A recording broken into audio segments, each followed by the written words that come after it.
अस्सलाम वालेकुम, कैसे हैं सब लोग? ठीक ठाक हैं। मेरा नाम है असद अनवर ज़करिया। मैं एक बिज़नेस कंसल्टेंट हूँ, जैसा कि आप जानते हैं। पहले भी कुछ वीडियोस आप, मेरी उम्मीद है, देख चुके होंगे। अच्छा, कुछ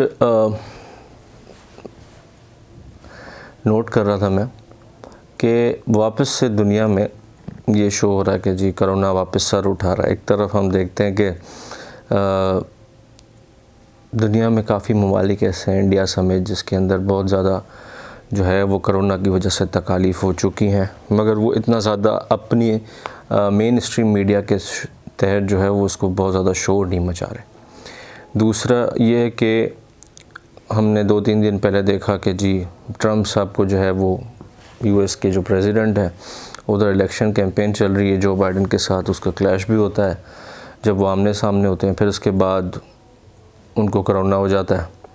2 दिन के बाद जी वो बाहर आ जाते हैं और आज उनको परमिशन भी मिल जाती है कि जी वो रैलीज़ भी अटेंड कर सकते हैं।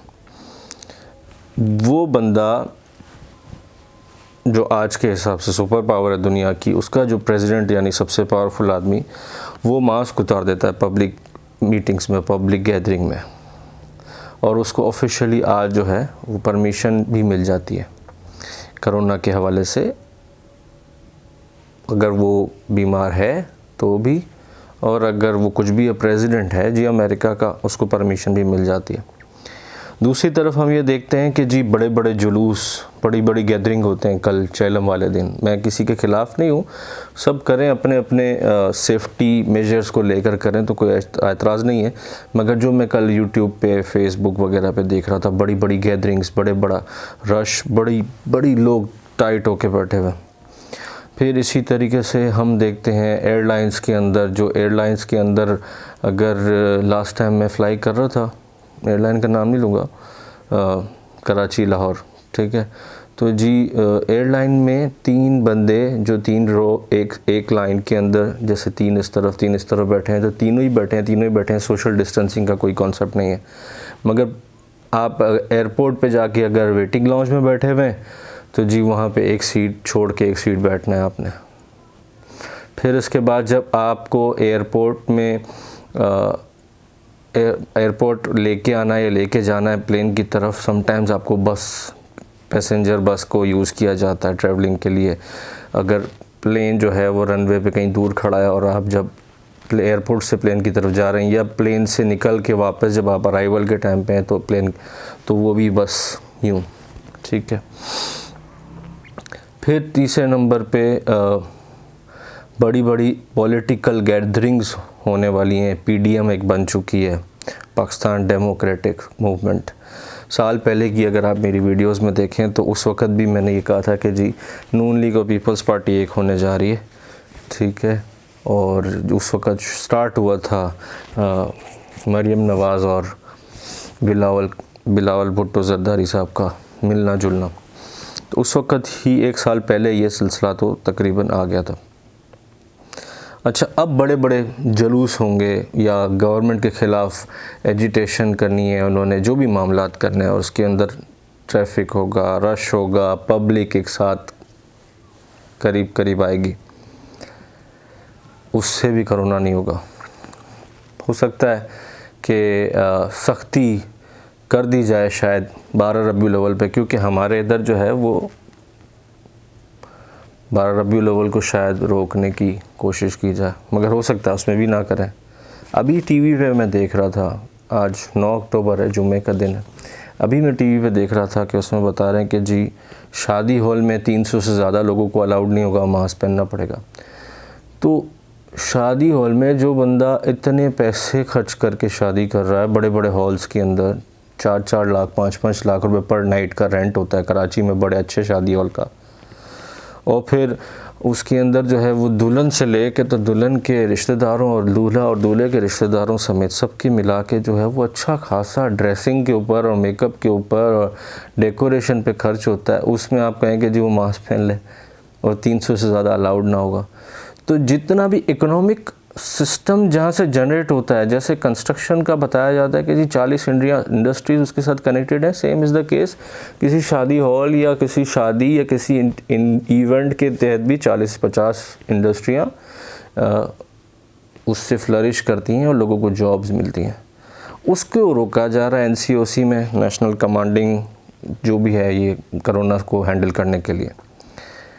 तो मेरे भाई किसी तरीके से इकोनॉमिक सिस्टम चलने दीजिए, किसी तरीके से सिस्टम को चलने दीजिए। हर चीज़ के ऊपर कदगन लगाने से बेहतर है कि हम देखें कि लिटरली कोरोना अगर है तो वो किन तरीके से फैलता है। वो लोगों के करीब आने से फैलता है, रश होने से फैलता है, उसके अंदर पॉलिटिकल गैदरिंग्स भी कोरोना को फैलाने में मददगार साबित होंगी, जुलूस मातम भी शामिल होगा, उसमें 12 रबीउल अव्वल के जुलूस वगैरह भी शामिल होंगे, उसमें स्कूल भी शामिल होगा, यूनिवर्सिटी भी शामिल होगा, उसमें बाज़ार भी शामिल होंगे, उसके अंदर जो है वो प्लेन और जितनी भी ट्रैवलिंग सिस्टम है वो भी जो है कोरोना को फैलाने में मददगार साबित होंगे, और शादी हॉल्स भी शामिल होंगे। तो अगर आपने कोरोना की रोकथाम करनी है तो फिर आप अक्रॉस द बोर्ड करें और सबके लिए बराबर करें।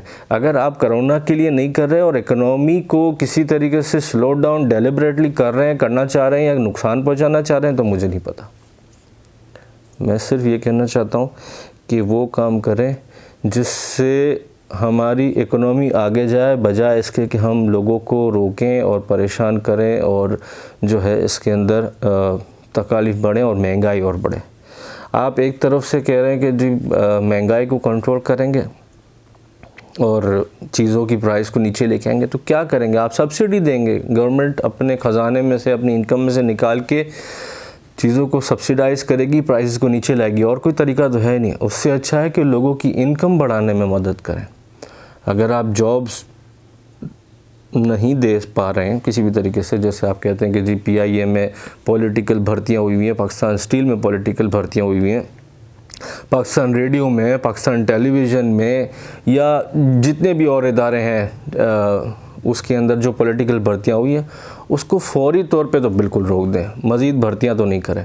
और जिन लोगों की भी आप समझते हैं कि जी उन लोगों की एबिलिटी नहीं है उनको निकालें, जिन लोगों की एज बहुत ज़्यादा हो गई उनको निकालें, जो एक जॉब पे, एक सीट पे, एक टर्म के अंदर, एक शिफ्ट के अंदर एक बंदे की ज़रूरत है, वहाँ 3 और 4 हैं तो 3 को निकाल दें।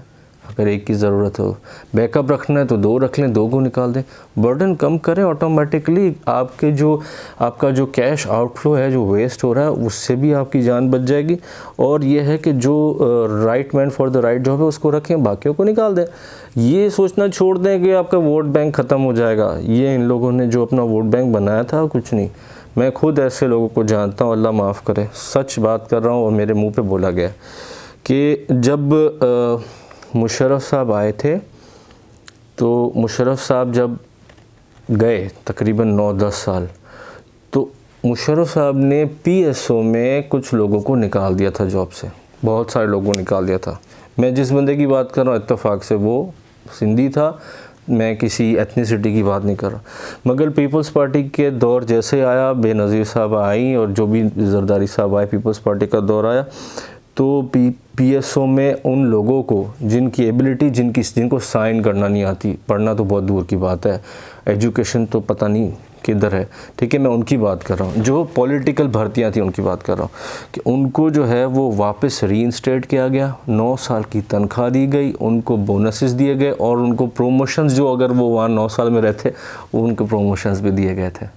मैं बात कर रहा हूँ 2009 में मेरी उस बंदे से बात हुई थी, जिस बंदे ने मुझे ये कहा कि जी हमें 9-10 साल पहले मुशर्रफ साहब जब आए तो उन्होंने डाउन साइजिंग की और निकाला पॉलिटिकल भर्ती वालों को, वो देख के कि जिनकी एलिजिबिलिटी नहीं थी, जिनकी एबिलिटी नहीं थी, वो right man for the right job नहीं थे, उनको निकाला गया। फिर उनको वापस जो है उस वक़्त पीपल्स पार्टी ने भर्ती किया। आई एम सॉरी, मुझे बहुत दुख होता है इन सब चीज़ों को कहते हुए, बताते हुए, मगर फिर भी क्या करें, दिल की बात है, दिल दुखता है तो कह देते हैं। खैर, रैंडम बातें हो गई बहुत सारी। मेन इसका पॉइंट यही था कि जी कोरोना जिन चीज़ों की वजह से, अगर कोरोना सच है, अगर हम इसको मानते हैं, सच्चे दिल से मानते हैं कि जी कोरोना सच है और इसकी वजह से जो है वो मौत, हलाकत हो सकती है, बीमारी फैल सकती है और हमारी जो है वो आवाम को या इंसानों को नुकसान पहुंच सकता है, तो कोरोना को रोकथाम करने के लिए अक्रॉस द बोर्ड करें, जिस तरीके से आप एहतसाब कर रहे हैं इस तरीके से कोरोना के साथ ना करें और बिज़नेसेस को नुकसान ना पहुंचाएं, डेलिबरेटली नुकसान ना पहुंचाएं। शादी हॉल के ऊपर आपने ये डाल दिया 300 से ज़्यादा नहीं हो सकता। भाई आप ये डालें ना कि अगर शादी हॉल का साइज़ 500 गज़ का है तो उसमें इतने लोगों को आप एकोमोडेट कर सकते हैं, 1000 का है तो इतने लोगों को कर सकते हैं, 4000 का है तो इतने लोगों को अकोमोडेट कर सकते हैं। आप शादी हॉल को 300 के साथ कैसे कनेक्ट कर सकते हैं? आपने जिस तरीके से बड़े बड़े मॉल्स में या लाहौर जाते हैं तो वहाँ पे एक शॉप होती है, उसके ऊपर लिखा होता है कि जी यहाँ पे एक वक्त में आप 6 लोगों को अलाउ करेंगे। एक बड़ा कोई आउटलेट होता है उसमें लिखा होता है कि 30 लोगों को अकोमोडेट करेंगे। खैर वहाँ 30 जहाँ लिखा होता है वहाँ 400-500 लोग घुसे हुए होते हैं, कस्टमर्स हैं, कोई रोकने पूछने वाला, गिनती काउंटिंग करने वाला तो होता नहीं, मगर फिर भी आपने एक क्राइटेरिया बना दिया। तो इसी तरीके से शादी हॉल का भी size of the marriage hall के हिसाब से आप क्राइटेरिया बना दें। क्यों बिला वजह आप शादी हॉल को ये कह रहे हैं कि जी 300 ज़्यादा अलाउड नहीं करेंगे, और शादी हॉल और ये जो मिक्स गैदरिंग है या कंजस्टेड गैदरिंग है इसकी वजह से जो है वो होने के चांसेस हैं कोरोना के। खैर थैंक यू वेरी मच। आप लोग इतना बेयर करते हैं कि जी तकरीबन 11-12 मिनट की वीडियो भी देखते हैं। यहाँ तक जो लोग पहुँचे उनका बहुत शुक्रिया, और अपना बहुत ख्याल रखिएगा। अगर आपको मेरी वीडियोस अच्छी लगती हों तो प्लीज़ लाइक शेयर सब्सक्राइब कर दीजिएगा और फॉरवर्ड कीजिएगा अगर आप समझते हो, और अगर आप समझते हो कि इसमें कुछ बेहतरी है तो कमेंट ज़रूर कीजिएगा, और अगर आप कोई मशवरा देना चाहें तो ज़रूर कमेंट में बताइएगा। Thank you very much. अस्सलाम वालेकुम, जज़ाकल्लाह।